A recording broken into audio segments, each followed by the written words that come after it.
Home to the UK headquarters of Unilever, CGI and KBR, Leatherhead has a thriving business community.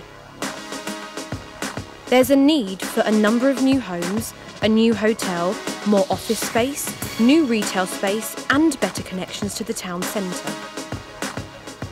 Our master plan reveals how we will untap the town's potential, transform its centre and make it a popular place to live, work and visit.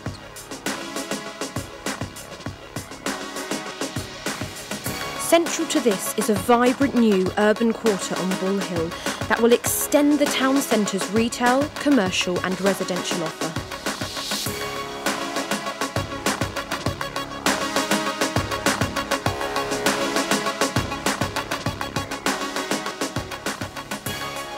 The town centre will be revitalised, creating the perfect stage for our popular theatre, the businesses in Church Street and the new Waitrose store. The Swan shopping centre will be remodelled and the high street will come to life with more markets and street entertainment. Leatherhead was built as a market town and it's time to capitalise on this.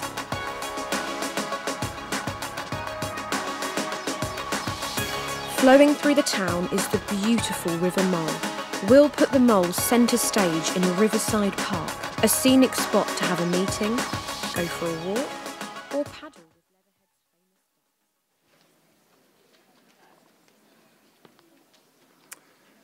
Good evening, Leatherhead. And a lot of people here, thank you very much for giving up your time and coming here this evening. We're also streaming this live to Facebook for those who know what that is. I'm not sure I do. And so hello to people on Facebook. They'll be able to view it now, live, or it'll be staying up there so it can be viewed again at any stage in the future. Now, my name is Charles Yarwood. I'm the Deputy Leader and Executive Member for Assets and Investment in Mole Valley District Council. The leader had hoped to be here herself in this spot now, but she's unable to be here and she sends her apologies. Now, I'm only here really to introduce your host for this evening, Councillor Simon Edge. He's the Executive Member for Economic Development and Transform Leatherhead, strangely. Simon has huge and relevant real-world experience, and the leader and I were both delighted when he agreed to head up the council's contribution to this vitally important project alongside a great officer team. The Transform Leatherhead consultation was a tremendous success, giving a robust outcome, showing a powerful desire locally for change and investment, and giving us a clear mandate to provide leadership, act as a catalyst, and putting money where our mouth is by investing millions in bricks and mortar, redeveloping key sites, and providing the impetus to drive the project forward and to stimulate inward investment. So Mole Valley District Council is totally committed to this ambitious project, and at a time when increasingly town centres are competing with each other for retail survival, this initiative has not come a moment too soon, in my opinion. One of the problems, though, is that alongside driving up enthusiasm and winding people up, we also need to manage expectations realistically, for this is not a fast project. Transforming Leatherhead is a 10-year project, not just a bandstand or, God forbid, a water feature that ends up being an oxymoron. As they say in showbiz, it takes 20 years to become an overnight success. So at times it's very easy for you, the public, to imagine that nothing at all is happening. It's ground to a halt, hasn't it? It was all just cheap talk, wasn't it? Well, that's why it's so important to hold these meetings from time to time, so that the sheer scale of activity behind the scenes can be held up to public view. So, to that end, I now hand you over to the tender mercies of Simon Edge.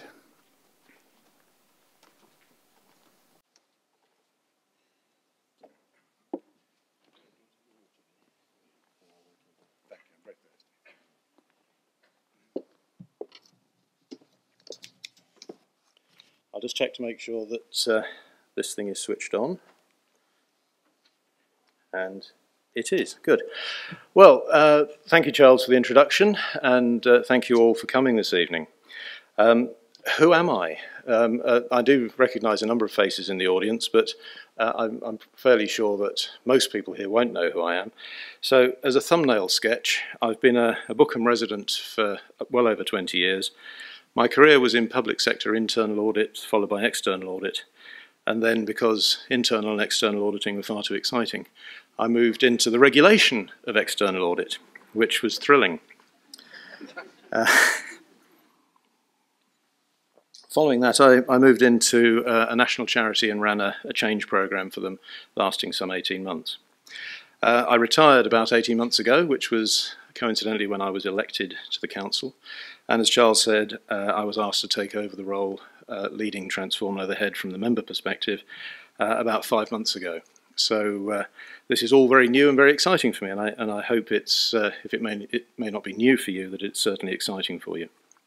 I also have a couple of apologies that I'd like to make you all aware of, because there are a number of local members who you might be looking around the audience wondering why they aren't here tonight, and that's because of a clash with other council meetings. So councillors Rosemary Dixon, David Hawksworth and Joe Crome are all here in spirit, and I'm sure they'll be following us on Facebook as the evening goes on when they finish their council meeting.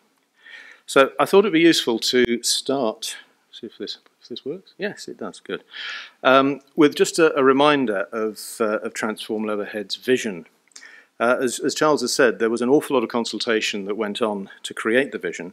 We had over 5,000 contributions over the period of the consultation. And it's all about transforming Leatherhead. We want to reinvent it, expand it, turn it back into a highly enterprising, highly regarded market town.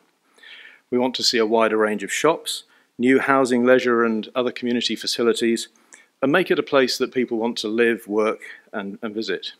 As Charles has said, it's a 10-year or so multi-million-pound project. We're not tinkering with Leatherhead, we're transforming it. That word was chosen deliberately. But from day one, when I took the role on, I was very surprised at how many people came to me. Not the balance wasn't in terms of, this is wonderful, let's get on with it, this is fantastic. Those people are out there, but they didn't come to me. The people who spoke to me were saying, this is all about the money, isn't it? It's the council looking to balance its books.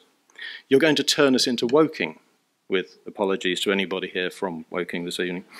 Isn't the garden spot of Surrey.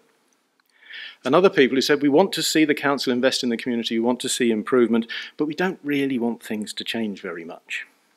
So I created this little diagram to try and get a point across about how the council is looking to balance what it does.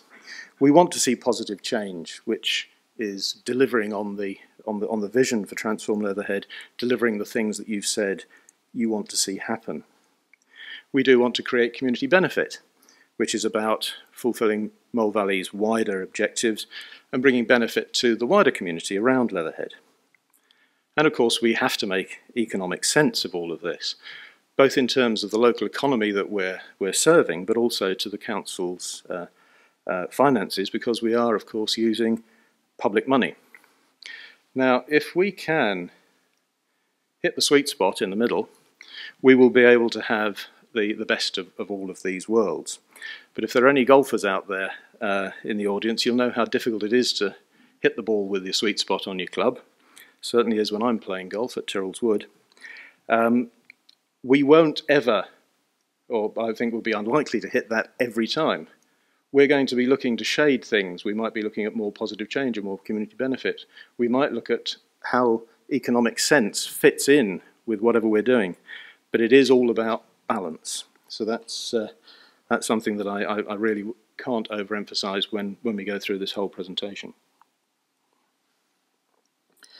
Now, along with the various comments I received from people about what they were in effect worried about with Transform Leatherhead, I did also get one anonymous letter from a person. I don't know who it was. It was anonymous. There was no way of telling who'd sent it. And that person invited me to go somewhere And when I got there, I was invited to do something, neither of which I'm prepared to pollute your ears with. But in amongst all the bile, there was one actual solid point, which was you've had 3 attempts or so already at improving Leatherhead and getting the revitalisation that you say you want. What on earth makes you think that you're going to do any better this time? And I think that is a genuine challenge, and one that I've subsequently heard in much nicer terms from others. And having looked at the previous plans and looking at what we're trying to do now, I think the scale and the ambition of what we're trying to do now is what's going to make the difference. And you can see that in the list of things that we're going to be talking about, or I'm going to be talking to you about tonight, before we get onto the Q&A session. So we're going to be looking at Church Street, the Swan Centre car park, Bull Hill, etc. You can read it up there. All of these, of course, derive from the Transform Leatherhead master plan. So we'll kick off with Church Street. This has taken Church Street, the work that we're doing is taking Church Street from a fairly run-down thoroughfare to something that looks really good. And people might say, well, that's just cosmetics, but it's that sort of atmosphere, that sort of feel to a town that makes a difference between people and large shops like Waitrose, from looking at this as a place where they want to invest in, where they want to relocate to, and frankly somewhere where they don't. So the scheme is going to be completed and the High Street reopened, we think, according to current plans, on the 17th of November. And you can see all the other work that we're doing there in terms of putting in the street furniture and resurfacing and finishing things off. Once this is done, this is going to look really good. But we also have one other little jewel that's going to be put in outside this very building, roughly where the water was spurting out earlier on this evening. We haven't laid that on specially for you. That is just the proverbial rule that meant it had to happen tonight. But in that area, the Leatherhead Residents Association came to me about 3 weeks ago with an idea of putting some stars with stars' names who had appeared in this theatre, in a sort of Hollywood Walk of Fame type way. And I'm very pleased to say that with the able assistance of Lucy Quinnell, who I know is also in the audience, and Rod Shaw at the council, we've actually been able to make this happen. It is going to happen, Caroline, once we've got all the rest of the work sorted. And before I move off Church Street, I would like to add my words of welcome to Waitrose, and also my thanks to them and all of the other businesses in Church Street who have worked with us during the course of the construction. I know it's been disruptive, but they've got behind the scheme, they've been enthusiastic about it, they've worked with the contractor, they've worked with the council, and it's all been very much appreciated, so thank you for that. So now turning to the Swan Centre, we've trying to create a virtuous triangle in this particular case. We want to increase footfall, which of course will hopefully increase revenue. And with that, we want to improve the customer experience of being able to come to Leatherhead, find the shops you want to shop at, the main retailers, as well as the local, individual, slightly more niche shops. But particularly we want to anchor the Swan Centre as the town's retail core, working with the High Street. It's not the Swan Centre or the High Street, it's both. And when we come on to talk about the work that we're planning to do in Bull Hill, that is not going to be a competing town centre. The Swan Centre and the High Street are the town centre. That is where we want to see the main shopping offering available to everybody. So, what have we done already? We've approved the works to the Leatherhead Way entrance to the Swan Centre. This is going to include new toilets, new shops, refigured and reconfigured entranceway, and new passenger lifts. We have already done work to discourage pigeons, and we have redecorated. When you take the work that we're doing at the Swan Centre and the car park, you're looking at something like £1.4 million worth of investment in the centre. we wouldn't be doing that if we didn't have faith in the centre and the high street being the main shopping opportunity for people in Leatherhead. So this is where we are now, and it's not that great. We've got a dead entranceway up here where people can drive past and not actually recognise that there is a shopping centre in there. We have tired old toilets, we have very ineffectual lifts that if anybody, and I'm sure most of you here have used them from time to time, they're not a pleasant experience. And the general walkway through is just somewhere that, unless you're going to the supermarket, it's just somewhere you want to get through and get on with the rest of your shopping. These are the latest working plans that we have for the new entranceway, which I hope you will agree is a much better layout. We're going to have new retail units here, here and here, and also a little pop-up kiosk that will be available. New lifts, and importantly, new frontage, together with new toilets. So that will all be a much better layout and a much more appealing entrance.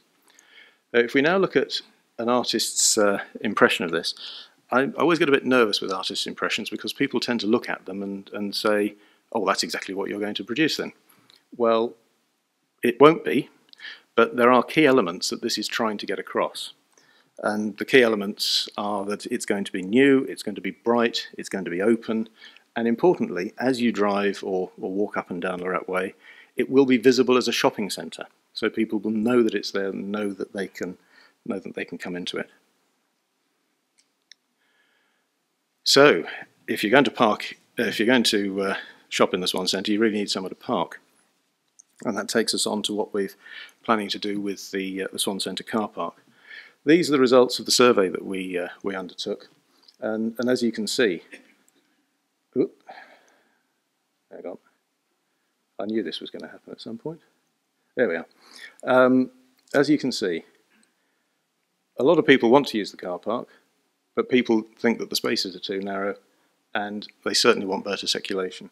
Here's a summary of some of the comments that came back, which basically we could sum up as saying that the Swan Centre car park is not thought of as a particularly great place to be.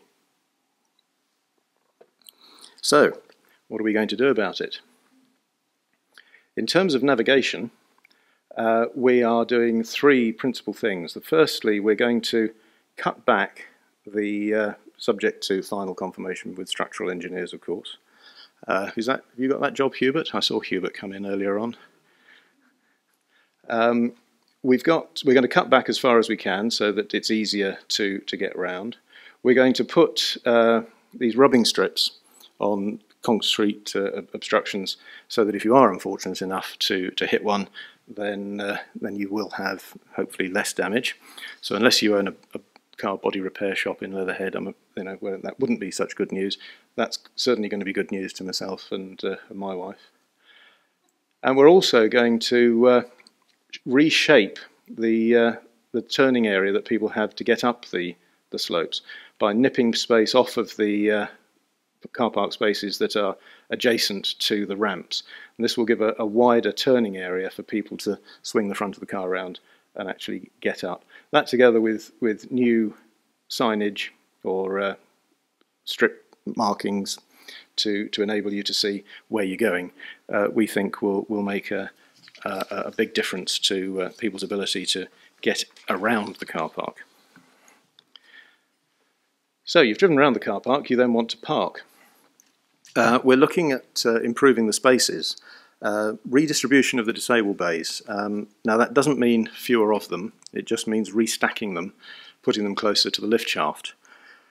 When people do have restricted movement, some of the spaces that we've got are really far too far away from the lift core for people to be able to get comfortably to them. So we're going to stack the disabled spaces in closer proximity, and they will go up. Now that you can get up more easily, we will put those further up and down the lift core. We're going to put dual lining in to make it easier to park, and we're going to have additional spaces, so not just on floors 1, additionally wide spaces, not just on levels 1 and 2, but we'll continue up to levels 3 and 4. The aspiration is that we will include longer term parking, because we know that's an issue in the town, further up the car park, but that's subject to a parking survey. And we're going to restrict the smaller spaces as they will become, I pointed to the turning areas, for minis, smart car sort of things, or motorcycles. And we're going to introduce electric charging bays as well for people who have electric or other hybrid type cars. There are longer term plans for the centre. We've approved as a council another £190,000 to construct feasibility studies to see what else we can do to explore and expand the potential of the Swan Centre. Now this, we're hoping, will include more retail and more leisure space opportunities. It will possibly incorporate residential units, and it may involve, if we can, subject to the results of feasibility survey, result in fundamentally changing the way in which the car park operates as well. So that takes us on to the Riverside Quarter. Now here again we have another artist's impression.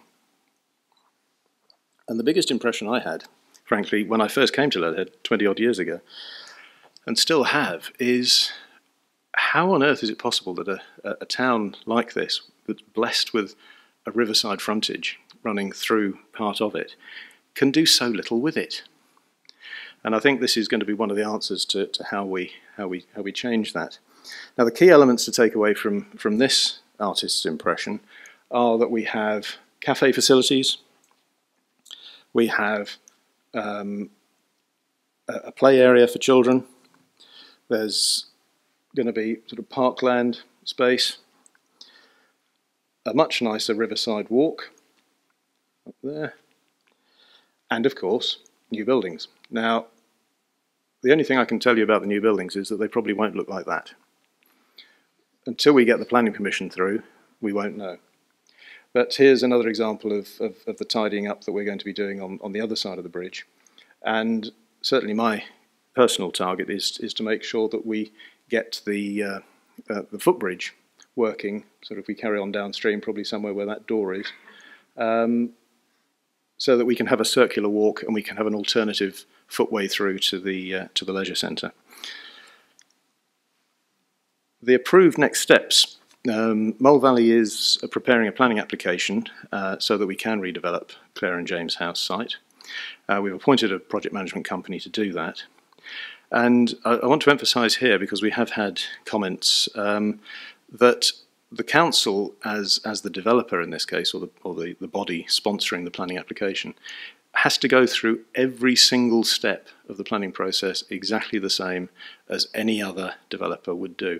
If anything, because of the level of public scrutiny that there is upon it, it may be a harder process for the council than it would be for anybody else. We receive no special treatment. The same rules apply, and they apply in the same way.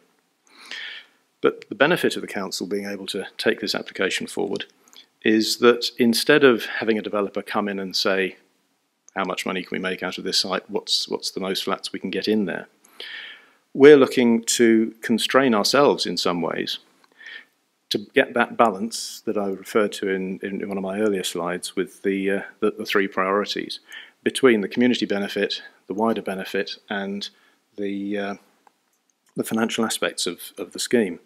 So we're looking for a significant high quality building. We want the restaurant or the cafe facility on the ground floor. We think that in order for this scheme to be viable, we're looking at something like 40 to 50 residential flats on the floors above, but we don't know how many floors there will be because we haven't had the architect's drawings yet to show whether it's going to go up, down, sideways, or however the thing is going to occupy the space to give us that sort of affordability. But we are going to include affordable housing in here as well. That's something that most private sector developers do their best to remove from the planning requirements, and quite often they're successful in doing that, pleading poverty as one of the main reasons for it. But we also get the outline for the Riverside Park. So putting all of those things together, that's why we're doing it rather than just selling the site on now. But it's not going to be a quick process. We think it's going to take us roughly a year to get to the point of planning permission. And that is largely to do with the amount of planning hoops we have to jump through and the number of surveys we have to do to support the design that we're going to be putting forward. Things like flora and fauna along the river. We have to look at breeding seasons, hibernating seasons, so we have to do different surveys at different times of the year to find out what impact our plans would have on that. We have to consider light and overlooking for neighbouring and nearby properties. We have to consider what's in the ground. As anybody who's developed anything will tell you, you're never really sure what's under there until you start digging. And of course there's, in this particular patch, there's also flooding issues and water table issues that we have to consider. But that's the direction that we're going in. That takes us on to Bull Hill, and again, another artist's impression, treat with caution. But the key elements of this proposal is that we're looking at a redevelopment that's got plenty of space, it's got plenty of light. There will be some more shops, we hope, and cafe facilities there. There's also parkland, if you can see here and here. We're looking to retain green space and amenity area for people to enjoy, including play space for the children, so that we don't end up with reductions in the overall amount of play opportunities and outdoor opportunities that we have for the young people in the town. The assessment of infrastructure is going to be absolutely key to this development, and as part of that we've already started working with Surrey County Council, who are the highways authority and have to be consulted, if not in charge of what goes on with the roads. And we are getting a baseline transport assessment organised. That will allow us to then model and measure the impact of all the various options that we might have through the various design options as to which would have the least impact and the best flows and the like going around the town. And all of this will also have to sit within, link with the new local plan, which is called Future Mole Valley. I hope you are all aware of Future Mole Valley and have had the opportunity to contribute to it. You may not be aware that we are also developing an economic prosperity strategy that talks to the other part of the portfolio I'm responsible for, which looks at business and employment opportunities within Mole Valley, but we will be applying that here to Leatherhead as well. So, potentially, try that word. Potentially, we will be looking at housing, flats, looking at car parking, obviously, because that's part of the infrastructure, looking at retail opportunities as well. But there are also, coming out of the consultation we had, an awful lot of comments saying that people wanted to see a hotel in Leatherhead, they wanted to see a cinema, they wanted to see other facilities and leisure opportunities that aren't currently in place. And so all of these will be things that we have a look at, consider, model, and see how we go in being able to try and get the Bull Hill development up, running and balanced and meeting those 3 test criteria that I mentioned about earlier. I mentioned the parking strategy. There are 3 elements to this. Mole Valley is, as an authority, is revamping its parking strategy, and that's going to come up, we think, in early April of next year.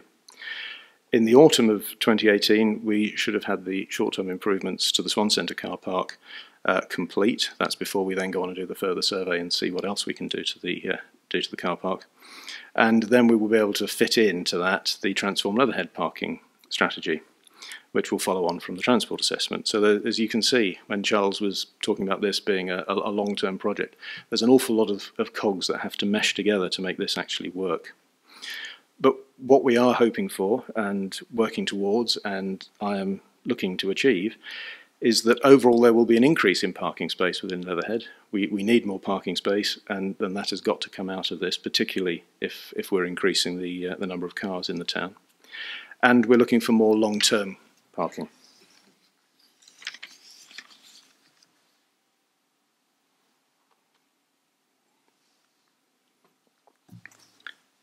So the next one on the list is the flood alleviation scheme.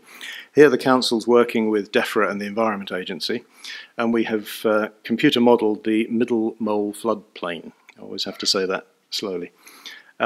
So we've done the modelling on that. We're going to be looking this month at the various options that there are available to alleviate the flooding issue that we have. And we're hoping to have the short list of what might be viable available by the spring of next year, so that we can have the actual scheme ready to be implemented by the end of 2018. But for this winter, we do have, I think it's DEFRA, have a temporary defence barrier that is going to be available and can be deployed at fairly short notice. So if there is a flood risk forecast coming down the River Mole, then we will be able to deploy that between the two town bridges to protect the properties along that stretch. So you'll be glad to know we're getting to the end of listening to me droning on. Just a few plugs about planned events. We've got as I think I mentioned earlier, the completion of Church Street, which is due on the 17th of November. The same day we'll be having the French Market, and then we will be having the Christmas event on the 9th of December. Now here we have two more artists' impressions. This is, this, oh dear me, and it was all going so well. In fact, I'm actually surprised it's lasted that long before something went wrong. There we go. See, what we've got here is small buttons and a big thumb. Here is an artist's impression of a Frenchman who sells vintage music. Why it isn't cheese, garlic, wine or something useful, I do not know, but there we are, that's a Frenchman. And here we have genuine camels. I'm promised that we will have real camels, plural, and various other forms of nativity livestock, and possibly a barbecue afterwards. But we'll see. We'll see. So, primary objectives for 2018. These are my objectives for the council to deliver. So when I'm ruling the officers that you see scattered around the audience with my rod of iron, this is what I will be hitting them with during the course of the year. The first bit is about communication. We have a real responsibility to get as much information out to you as we possibly can at every opportunity and through every form of social media or other form of communication that we can. But I'd also like to think that puts an onus on you, and I'm delighted to see so many people here tonight, and I'm sure there will be more people following us on social media. Please do keep in touch with us. There are very good and effective residents' associations and other fora for you to do that with if you don't want to come to us directly. But we do want to hear what you're thinking. We do want to know what your views are. Under that rule of the three tests and the balance that we have to provide, I'm not going to make any silly promises about being able to satisfy everybody in the room as to what the finished outcome of this will be. But I can promise you that the Council and everybody who I know is connected with Transform Leatherhead wants to see the vision delivered and wants to see the town succeed. So please bear with us as we go about that task. I want to see the initial Swan Centre works completed, the long-term redevelopment plans for the centre worked up. The outline planning permission needs to be in place so that we can then get on with developing the Riverside Quarter. The transport and infrastructure assessment has to be initiated, if not well in train by that point, because without that we can't unlock the potential of Bull Hill. I need to see the flood alleviation scheme agreed so that we can have that in place by the end of the year. And once we've done all that, we can then start looking at agreeing the public realm strategy for the High Street in general. That's the look and the feel of the place back to Church Street and how the feel and look of the town is to attract people and make them want to come here. Got it wrong again. Here we go. So this is the bit where I invite colleagues to come up onto the stage and where we throw the floor open to yourselves to ask questions.